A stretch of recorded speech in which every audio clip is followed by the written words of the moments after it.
possible or even natural. For the time being, we're trying to avoid calling it invisibility. In the future, I think we can envision a type of product that you could legitimately call invisibility, but I think you're going to see that there are certain distortions in the light that make it roughly visible, so we're calling it cloaking right now. Visible light, the wavelength of visible light is on the order of nanometers. Nanoparticles are on the right scale to sort of interact with that and manipulate it.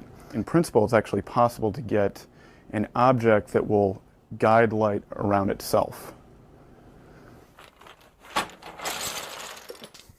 The sphere is this sort of easiest shape to do. Right now we can only cloak convex shapes, and that has to do with the sharp angles. So things like spheres and even cylinders, for the most part, we can do a pretty good job with. Squares, we can do a halfway decent job with, and then when we get to things like triangles where they have the more acute angles, that's where it sort of bends the light in a problematic way.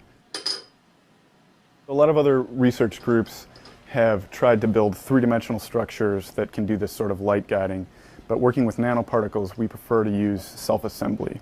And in turn, we prefer to use liquids because as the liquid dries, the particles can come together in a particular way.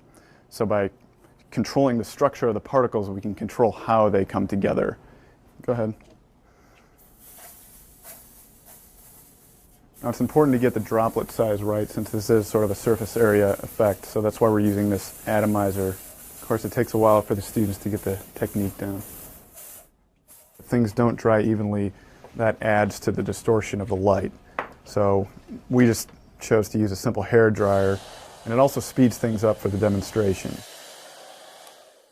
So what future uses do we envision for this paint? I mean, of course, beyond the general novelty of being able to move about undetected, I think there are going to be a lot of applications for this. So, of course, the military is very involved. Invisible buildings and invisible vehicles. We provide new ideas, and it's society that decides, how new technologies will be used. Because, of course, we envision this being used on the skin. We want everything to be safe. If this stuff gets onto the wrong hands, reverse engineered by people who wish to do harm. I mean, it sounds like a movie or something, but that's the kind of thing I think that keeps me up at night a little bit.